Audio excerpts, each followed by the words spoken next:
சொல்ல மறுவதே என்கிற இந்த நிகழ்ச்சிக்கு மறுபடியும் இயேசு கிறிஸ்துவின் நாமத்தினாலே உங்கள் யாவரையும் நான் வரவேற்கிறேன். இன்றைக்கு ஆண்டவராக இயேசு கிறிஸ்து ஒரு குடும்பத்தில் செஞ்சதான அற்புதமான காரியத்தை சாட்சியாக நம்ம கிட்ட பகிர்ந்து கொள்ளணும்னு ஒரு ஃபேமிலி வந்திருக்காங்க. அவங்க கிட்ட கர்த்தர் செஞ்ச நன்மை என்ன அப்படிங்கிறத நம்ம கேட்க போகிறோம். வாங்க பார்க்கலாம்.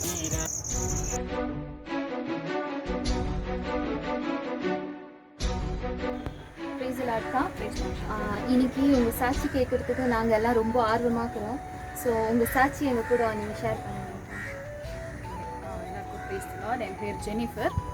நாங்கள் ஆண்டவருடைய ஊழியத்தை செய்து கொண்டு வருகிறோம். சில மாதங்களாக வந்துட்டு எனக்கு ஃபீவர் தொடர்ந்து வந்துகிட்டே இருந்தது.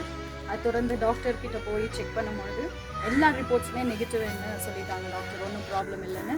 ஆனாலும் தொடர்ந்து அந்த ஃபீவர் வந்து ரெடியூஸ் ஆகலை. அதனால் என்னோடய சகோதரன் சொன்னாங்க, நம்ம பெங்களூர் ஹாஸ்பிட்டலில் போய் ஒரு நல்ல ஹாஸ்பிட்டலில் கம்ப்ளீட்டாக நம்ம செக் பண்ணிட்டு வரலாம் அப்படின்னு சொல்லி நாங்கள் பெங்களூருக்கு சென்று அந்த செக் பண்ணும்பொழுது அவங்க ரிப்போர்ட்ஸ் வந்து கொரோனா டெஸ்ட் எடுக்கணும் அப்படின்னு முதலாவது அதை டெஸ்ட் எடுத்தாங்க.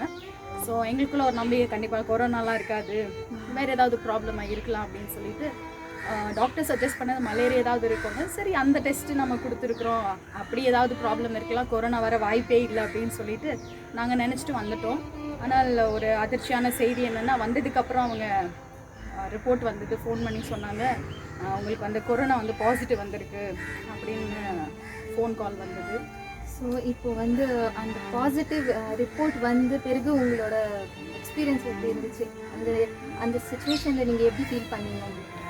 கொரோனா அப்படின்னு சொல்லும் போது அது ரொம்ப ஷாக்கிங்காக இருந்தது. காரணம், எப்போ இந்த கொரோனா ஆரம்பித்ததோ அந்த காலத்துலேருந்து அந்த லாக்டவுன் பீரியடில் தொடர்ந்து நம்மளுடைய ஜெபக்குழுவில் எல்லாரும் 2-3 மணி நேரம் ஒவ்வொரு நாளும் வந்து தேவ சமூகத்தில் இந்த கொரோனாக்காக ஜெபம் பண்ணிகிட்ருக்குறோம். அது அழியணும், பாதிப்புகள் இருக்கக்கூடாதுன்னு சொல்லி அப்படி நாம் அதிகமாக ஜெபத்தில் இருக்கிற நாட்களில் நமக்கு அந்த பாதிப்பு இருக்குது அப்படின்னு சொல்லும்போது முதலாவது நம்ப முடியல, ஏற்றுக்கொள்ள முடியல, ரொம்ப கஷ்டமாக இருந்தது எனக்கு. ஆனாலும் வேறு வாய்ப்பு இல்லை, இப்போ வந்துருச்சு, நம்ம வந்து நெக்ஸ்ட் என்ன பண்ணணும்னு பார்க்கும்போது குவாரண்டைன்னா அடுத்த வழியாக காணப்பட்டது. ஓகே, ஸோ அந்த குவாரண்டைன் வந்து இப்போ வந்து குவாரண்டைன்னாவே தனிமைப்படுத்தணும். ஸோ அந்த எக்ஸ்பீரியன்ஸ் உங்களுக்கு எப்படி இருந்தது? குவாரண்டைன் வந்து எப்படி ஃபேஸ் பண்ணீங்க? குவாரண்டைன் என்று சொல்லும் பொழுது தனிமைப்படுத்தப்படுகிறது. ஒரு கிறிஸ்தவர்களுக்கு பார்த்தீங்கன்னா தனிமையாக இருக்கிறதுன்றது ஒரு ஆப்பர்ச்சுனிட்டின்னு நம்ம சொல்லலாம். ஏன்னா நம்ம அதிகமாக ஆண்டவரோட கூட நேரத்தை வந்து நம்ம செலவழிக்க முடியும். ஆனால் என்னுடைய விஷயத்தில் ஒரு சின்ன வருத்தமான விஷயம் என்னன்னு சொன்னால், எனக்கு 2 சின்ன பிள்ளைங்க இருக்கிறாங்க. ஸோ நம்ம தனிமையில் இருந்த ஆண்டவரோடு கூட நேரத்தை செலவழிக்கிறது நல்ல விஷயந்தான். ஆனால் நமக்கு குழந்தைங்கள் இருக்கும்போது வந்துட்டு 14 நாட்கள் குழந்தைங்களை பிரிஞ்சிருக்கணும், எல்லோரும் பிரிஞ்சிருக்கணுன்றது உண்மையாகவே ஒரு சேலஞ்சிங்கான ஒரு விஷயம். அப்போது அந்த 2 குழந்தைங்கள வந்து நான் வந்து என்னோடய அம்மா வீட்டில் விட்டுட்டு அந்த குழந்தைங்கள வந்துட்டு பார்க்க முடியாத ஒரு சூழ்நிலை.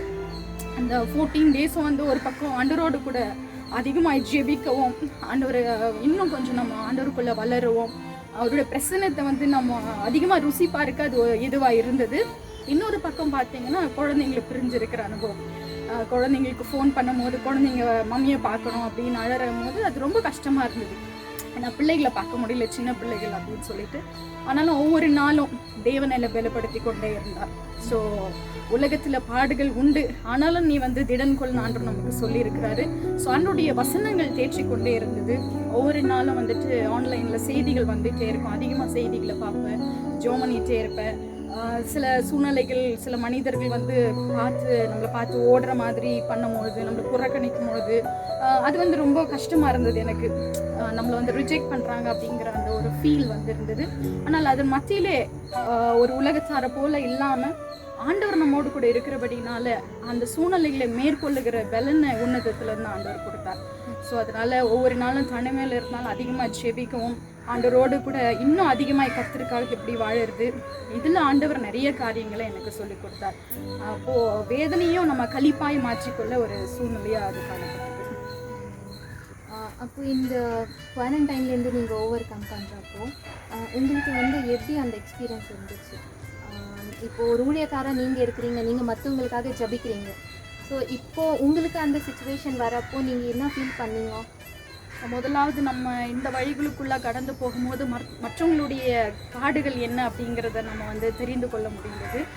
நம்ம அவங்க சொல்லி கேட்கிறத பார்க்கலாம் அந்த வழியாக நம்ம கடந்து போகும்பொழுது அந்த வேதனை என்ன அப்படிங்கிறத முதலாவது நம்ம நல்லா புரிஞ்சு கொள்ள முடியும். அதுக்காக நிறையா நம்ம அவங்களுக்கு ஜெபம் பண்ண முடியும், உதவி செய்ய முடியும்.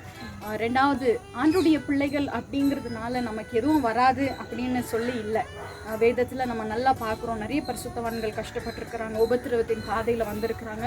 அப்படி ஆண்டவருடைய பிள்ளைகளை நம்ம இருக்கும்பொழுது அநேக பாடுகள் நமக்கு உண்டு. அதனால இந்த மாதிரி சில வியாதிகளோ பிரச்சனைகளோ அவமானங்களோ நம்ம கிறிஸ்துவின் அன்பை வச்சு நம்ம பிரிக்க முடியாது. அதனால தேவ பிள்ளைகளுக்கு நான் சொல்லுகிற காரியம் என்னவென்று சொன்னால், கிறிஸ்துவை நாம் ஏற்றுக்கொண்டால் நமக்கு பாடில்லை, துக்கம் இல்லை என்று நம்ம நினைக்கவே முடியாது. நமக்கு அதிகமாக இருக்கும். ஆனால் அதன் மத்தியில் எப்பக்கத்தில் நான் நெருக்கப்பட்டாலும் நான் மடிந்து போவதில்லை என்று சொல்லி வசனம் சொல்லுகிறது. இப்போ கிறிஸ்துவுக்குள்ளே நம்ம இருக்கும் பொழுது அவர் நம்மை பலப்படுத்துகிறார். என்ன உபத்திரம் பாடுகள் வந்தாலும் நம்ம வந்துட்டு சரிஞ்சு போகாதபடிக்கு ஆண்டவருக்குள்ளே நாம் அவருடைய அன்பில் நிலைத்திருந்து இது எல்லாவற்றையும் ஜெயித்து தொடர்ந்து அந்த ஓட்டத்தை ஓட ஆண்டவர் நமக்கு கிருபையை கொடுக்கிறார் அப்படிங்கிறது நான் தெரிந்து கொண்டிருக்கிறேன். இன்னைக்கு இவ்வளோ தூரம் நீங்கள் வந்து எங்கள் கூட உங்கள் சாட்சி ஷேர் பண்ணதுக்காக ரொம்ப நன்றி. ஆண்டவர் சுகத்தோடு ஜீவனோடு கூட இந்த நாளில் உங்கள் மத்தியில் சாட்சியாக கொண்டு வந்ததுக்காக தேவாதி தேவனுக்கு நன்றி சொல்கிறேன். ரெண்டாவதாக அந்த காட்ஸ் மெசஞ்சர் ஊழியத்துக்கு இந்த வாய்ப்பை கொடுத்தபடினால நன்றி சொல்கிறேன். என்ன நேயர்களே, இந்த சாட்சி உங்களுக்கு மிகுந்த ஆசீர்வாதம் உள்ளதாக இருந்திருக்கும் அப்படின்னு சொல்லி நான் விசுவாசிக்கிறேன். 1 கொரிந்தியர் 10:13 இப்படியா சொல்லப்பட்டிருக்கு, திராணிக்கு மேலாக சோதிக்கப்பட ஒரு நாளும் விட மாட்டார் அப்படின்னுட்டு. அதனால் ஆண்டவராகிய இயேசு கிறிஸ்து உங்களுக்கு எந்த விதமான பிரச்சனைகள் போராட்டங்கள் இருந்தாலும் திராணிக்கு மேலாக சோதிக்கப்பட ஒரு நாளும் உங்களை விட மாட்டார். இதே நிகழ்ச்சியில் வேறொரு சாட்சியோடு கூட நான் உங்களை வந்து சந்திக்கிறேன். Until then, God bless you all.